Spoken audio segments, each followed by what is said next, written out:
Bienvenue dans le programme d'information de Magnificat.tv, consacré à l'actualité de l'Église. Nous sommes le mercredi 21 juin 2023. Voici les titres. Le pape a quitté l'hôpital où il avait été opéré et est rentré au Vatican. Dimanche, il a renoué avec la tradition de la prière de l'Angélus sur la place Saint-Pierre. L'ancien secrétaire de Benoît XVI, Monseigneur Ganswin, retournera dans son diocèse en Allemagne sans être inculpé. Le cardinal Ouellet est à nouveau accusé de tentative d'abus sexuel. 2 Canadiennes ont porté plainte contre lui. Un évêque français a été accusé par un homme adulte d'avoir tenté de l'agresser sexuellement alors qu'il lui faisait un massage du dos. Un évêque anglican a décidé de se convertir au catholicisme. Il fait partie d'une longue série d'évêques anglicains qui quittent l'Église parce qu'elle est trop libérale. Le pape est rentré au Vatican après avoir suivi une intervention chirurgicale destinée à le guérir d'une occlusion intestinale. Le vendredi 16 juin, le pape François a quitté l'hôpital Gemelli de Rome, où il était hospitalisé depuis le 7 juin. Le souverain pontife a prié l'Angélus depuis la place Saint-Pierre le dimanche, mais ne sera pas présent à l'audience générale du mercredi 21 juin. Après les derniers examens médicaux, le personnel chargé du suivi de la convalescence du Saint-Père a indiqué que l'évolution clinique de la guérison s'est déroulée sans complications. Le souverain pontife a donc reçu son congé et avant de rentrer au Vatican, s'est rendu à la basilique Sainte-Marie Majeure pour remercier la Vierge Marie de son état de santé. De son côté, le bureau de presse du Saint-Cierge a indiqué que le Saint-Père, avant de retourner au Vatican, peu après 10 heures, s'est arrêté pour une brève visite privée aux religieux de l'Institut Maria Santissima Bambina, réunis pour leur chapitre général et devant l'entrée du Pérugin de la Cité du Vatican, s'est arrêté pour saluer le personnel policier et militaire afin de les remercier pour leur service. Le pape a évoqué le dramatique naufrage survenu récemment en Grèce qui a coûté la vie à plus de 80 personnes. Le souverain pontife avait déjà envoyé un télégramme pour faire part de sa douleur. Aujourd'hui, avec un souffle dans la voix et un visage sombre, il a murmuré « tant de douleur ». Monseigneur Ganswin, secrétaire de Benoît XVI, retourne sans frais dans son diocèse de Fribourg, sur ordre du pape. Le bureau de presse du Saint-Cierge a confirmé que le pape François a ordonné à l'archevêque Georges Ganswein de retourner à Fribourg, son diocèse d'origine en Allemagne, à compter du 1er juillet. Le journal Welt a rapporté que le pape avait informé Monseigneur Ganswein de sa décision lors d'une audience privée le 19 mai. Le pape a ordonné au secrétaire privé de longue date de Benoît XVI et préfet de la mission pontificale, Monseigneur Georges Ganswein, de retourner pour le moment dans son diocèse d'origine Fribourg, dans le sud-ouest de l'Allemagne, selon une brève déclaration. Au cours des derniers mois, plusieurs rumeurs ont circulé sur les destinations possibles de l'ancien assistant de Benoît XVI pour les dernières années de sa vie sur Terre. La dernière rumeur en date fait état de son refus de devenir évêque d'un diocèse, mais il ne s'agit là que de spéculation. Le cardinal Ouellet a de nouveau été accusé de tentative d'abus sexuel.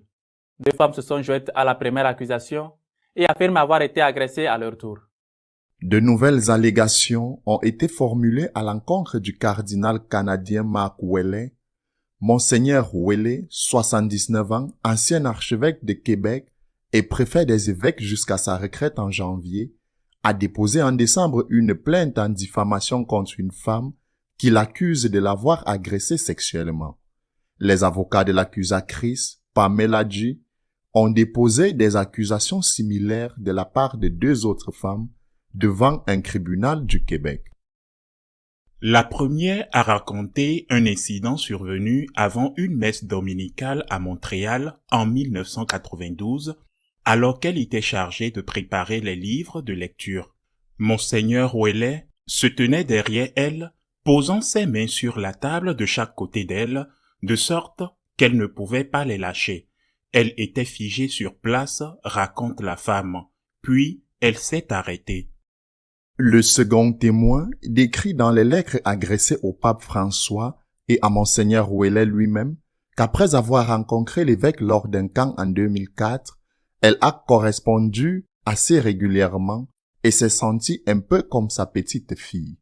Tout a changé lors d'une fête en 2014 lorsque le cardinal aurait tenté de glisser un billet de $50 dans son gilet, mais qu'il a senti que le billet voulait s'approcher de sa poitrine. Je me suis figé sur place et il s'est arrêté, a déclaré la femme. L'évêque de La Rochelle en France est accusé d'avoir tenté de violer un homme adulte alors qu'il lui faisait un massage du dos. Le parquet de Paris a ouvert une enquête pour tentative de viol à l'encontre de Georges Colombe, évêque de La Rochelle et de Saintes. Les faits se seraient déroulés en 2013 alors qu'il était supérieur général des missions étrangères de Paris et la victime présumée était un homme majeur. Le plaignant n'a raconté les détails de l'agression présumée à diverses instances de l'Église qu'en 2022. Mais son témoignage écrit est ensuite parvenu à la commission épiscopale chargée des affaires d'abus, ce qui a finalement conduit à l'ouverture d'une enquête judiciaire. Selon le témoignage de la victime présumée dont l'identité n'a pas été révélée, il avait l'habitude de fréquenter Monseigneur Colombe dans son bureau des missions étrangères et tous deux entretenèrent une relation de confiance. Mais un jour, sous prétexte de lui offrir un massage du dos que la victime s'est sentie obligée d'accepter, Monseigneur Colombe a baissé son pantalon et lui a mis la main entre les fesses. « Je me suis levé d'un bond et je me suis enfui », a déclaré le plaignant, qui affirme que la même nuit, quelqu'un a tenté d'entrer dans sa chambre au petit matin. Pour sa part, Monseigneur Colombe a publié une déclaration dans laquelle il nie totalement les accusations. Après s'être mis à la disposition des autorités, le prélat admet que les accusations causeront de graves problèmes et souffrances aux fidèles et a donc décidé de demander au Saint-Père de le mettre en congé pour la durée de l'enquête.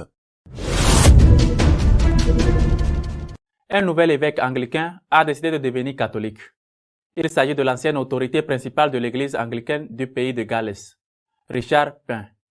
Le très révérend Richard Pin, ancien évêque anglican de Monmouth, sera reçu dans la pleine communion de l'église catholique au sein de l'ordinariat personnel de Notre-Dame de Walsingham le dimanche 2 juillet.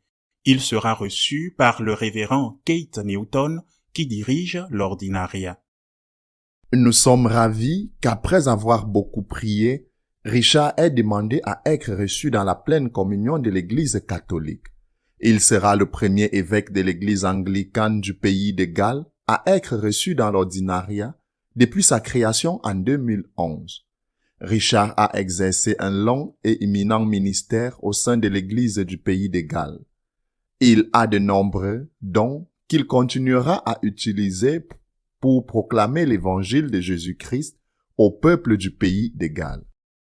Commentant sa prochaine réception, Richard a exprimé sa joie de franchir cette nouvelle étape dans son cheminement chrétien. La conception bénédictine de l'obéissance, l'écoute du Seigneur a joué un rôle important dans ma formation personnelle. L'appel à la conversion qui s'ensuit m'a conduit à me convertir à l'Église catholique, déclare l'ancien évêque. J'ai beaucoup à remercier pour l'expérience de toute une vie en tant qu'anglican, a-t-il ajouté.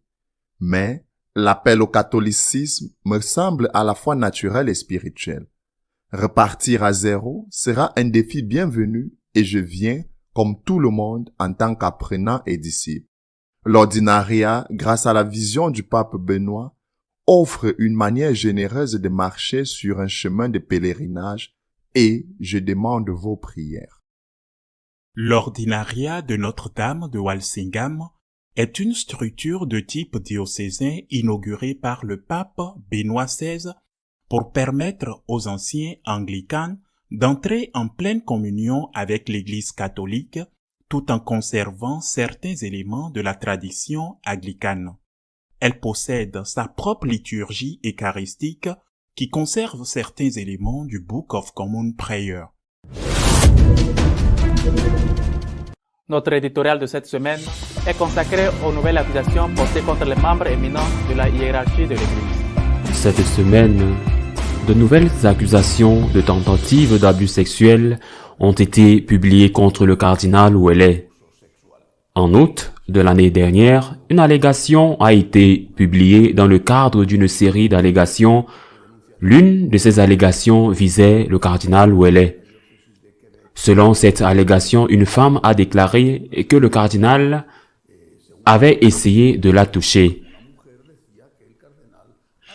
Le cardinal a nié les accusations et a même dit qu'il ne connaissait pas la femme et est allé plus loin en déposant une plainte en diffamation contre elle et a demandé au juge de lui infliger une amende de $100,000 canadiens qu'il utilisera plus tard pour aider les vraies victimes de la pédophilie. Ce procès est toujours en cours.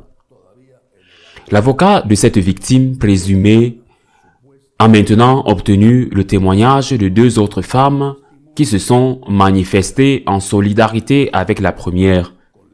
Selon l'une d'entre elles, il y a 31 ans, lorsque le cardinal Ouellet était recteur du séminaire d'Edmonton, en préparant la messe dans les minutes qui précèdent la célébration de l'Eucharistie, avec l'église déjà bien remplie de gens, pendant que cette dame lisait la lecture selon cet accusateur, le cardinal a posé ses 2 mains sur l'ambon, la laissant au milieu et s'est frotté contre elle. Quelqu'un veut-il vraiment se mettre dans la tête que devant des personnes sur le point de commencer une messe, 10 minutes avant de commencer une messe, devant 200, 500, 400 personnes, quelqu'un, pas seulement le cardinal Ouellet, quelqu'un peut faire ça devant tout le monde? Je pense que la personne qui a mis cette calomnie devrait inventer des calomnies plus crédibles. Cela, il y a 31 ans. Et une autre, la seconde accusatrice, qui a été connue cette semaine, dit qu'il y a 8 ans, lors d'une fête, nous ne connaissons pas encore les détails, une fête, c'était censé être une fête de famille, et l'on accuse, et on suppose que cette femme, qui était déjà adulte à l'époque, a dû faire une sorte de performance que le cardinal a mis ou essayé de mettre dans la poche de son gilet $50, et qu'elle a eu l'impression qu'en réalité, ce que le cardinal voulait faire était de s'approcher de son front. Voyons, il s'agit d'accusations crédibles. Bien sûr, un juge va en décider. Ce n'est pas à moi de le faire. Mais c'est une question d'équité. Mais ce sont des accusations crédibles. Qu'avant la messe, quelqu'un essaye d'abuser d'une personne devant tout le monde, ou que peut-être dans le cadre d'une fête, quelqu'un essaye de s'approcher de la poitrine de la dame parce que c'est ce qu'elle a dit, qu'il a essayé, et lui semble qu'il a essayé de s'approcher. Ce sont des accusations crédibles. Ce sont des accusations suffisamment fortes pour traîner dans la boue le prestige, le nom d'une personne, en l'occurrence le cardinal Ouellet. À quel point en sommes-nous avec cette attaque féroce contre l'Église? C'est une question qui devrait naturellement être tranchée par les juges, mais il n'en faut pas plus pour que le cirque médiatique se soit déjà déchaîné contre le cardinal. Dans pratiquement tous les médias d'information religieuse, on a publié l'information. nouvelle accusation contre le cardinal Ouellet. Et le fait qu'il y ait de nouvelles accusations, aussi farfelues soient-elles, implique déjà que non seulement la première accusation était vraie, mais que ces deux-là sont également authentiques. Ces deux accusations qui viennent d'être publiées, même si dans des mois ou des années, le cardinal sera totalement disculpé. Le mal est déjà fait. Un dommage qui affectera bien sûr son prestige, son honneur, mais aussi sa santé, car il s'agit d'un énorme mécontentement, quelque chose qui blesse n'importe qui. Je pense que nous ne sommes pas seulement confrontés à une attaque préventive. Je dirais ce que je pense être la cause, mais j'ose même dire que nous sommes devant une tentative d'assassinat préventif dans le sens où cela peut coûter la vie d'une personne et que cela peut bouleverser une personne qui a en ce moment 79 ans. Et c'est là qu'il me semble que se trouve la cause. Le cardinal Ouellet n'est pas n'importe quel personnage, pas même un membre distingué de la hiérarchie catholique qui a occupé des postes importants, comme celui de préfet de la congrégation des évêques. Le cardinal Ouellet, lors du conclave où le premier et le second étaient Ratzinger et Bergoglio, il était la troisième personne, le troisième homme. Et au conclave suivant, au cours duquel le premier était Bergoglio et le second Scola, il était le troisième homme. En ce moment de confusion dans l'église, bien que Ouellet, qui vient d'avoir 79 ans, est déjà proche, il est à 1 an de ne pas pouvoir entrer au conclave. Si cela devait arriver, s'il pouvait encore entrer en conclave, il n'est pas déraisonnable de penser qu'une personne adulte puisse être élue. Une personne plus âgée, qui a vraisemblablement peu de temps à vivre et un long chemin à parcourir en raison de son âge, ce qui pourrait peut-être signifier une pause et de repenser à qui devrait être le successeur le plus jeune. Ainsi, il est certain qu'il est venu à l'esprit de certains qui ont de nouveau attaqué Ouellet sans se soucier des dommages moraux et même physiques qu'il pourrait lui arriver. C'est exactement la même technique qui a été utilisée contre le cardinal Peul. Que des accusations apparaissent de différentes sources et que ces accusations, aussi ridicules et absurdes qu'elles puissent être, le cas de Peul est absurde. Dans une sacristie, juste après la messe, dans la sacristie de la cathédrale, qui est un endroit où tout le monde entre et sort. Et c'est là que le cardinal peut essayer d'abuser d'un enfant de cœur? Peu importe. La même chose a commencé à être publiée, des accusations aussi absurdes, selon lesquelles un garçon aurait dit que le cardinal l'aurait poussé dans la piscine et que lorsqu'il l'a poussé dans la piscine, il l'a touché. Les accusations ont commencé à être publiées à partir de différents endroits, ce qui a donné de la crédibilité à l'ensemble de ces accusations. Ils veulent finir avec le cardinal Ouellet. Maintenant, est-ce le seul cas? Également, cette semaine, on a appris qu'un homme adulte a déposé une plainte contre l'évêque de La Rochelle, en France, et que, selon lui, il faisait un massage à l'évêque et soudain, il n'avait plus que la chemise et soudain, alors qu'il était sur le ventre, il a baissé son pantalon en bas, comme si tout d'un coup, on enlève le pantalon de n'importe qui, et lui, c'est soudain, rendu compte qu'on lui touchait les fesses. Tu es sur le ventre, et on t'enlève le pantalon, et tu ne te rends pas compte. Il n'en fallait pas plus à l'évêque de La Rochelle pour que l'évêque de La Rochelle présente sa démission temporaire au pape disant que pour le bien du diocèse, il cesserait jusqu'à ce que la situation soit clarifiée de gouverner ce diocèse. Monseigneur Colonne, je crois qu'il a agi correctement, mais la situation est une injustice. S'il y a une condamnation, bien sûr qu'il faut prendre des mesures contre le coupable. Bien qu'il ait le même droit que n'importe quel autre coupable, aux différents recours, il y a une sentence, il faut agir. Mais les prêtres, les évêques et les cardinaux ne sont pas des êtres humains. N'ont-ils pas le droit ou n'avons-nous pas le droit à la présomption d'innocence? De plus, il est clair que, dans ces cas, du moins dans le cas du cardinal Ouellet, il me semble clair qu'un autre motif est en train d'être recherché. Discréditer une personne pour l'écarter de la course, même s'il ne la voulait pas, de la course pour succéder au pontife actuel. Il est évident qu'ils vont être contre lui. Il me semble que c'est évident pour cette raison. Eh bien, il s'agit d'une attaque préventive, une attaque crime préventif. Mais l'Église catholique n'est pas d'une certaine manière complice de ce type d'accusation. Il y a quelques mois, une étude sociologique des prêtres américains aux États-Unis, et l'une des choses qu'ils ont dites, c'est qu'ils se sentent abandonnés par leurs évêques. Disait-il, parce que toute accusation, aussi ridicule et incroyable soit-elle, était pour que ces prêtres soient immédiatement séparés de l'exercice de leurs fonctions jusqu'à ce qu'un certain temps se soit écoulé.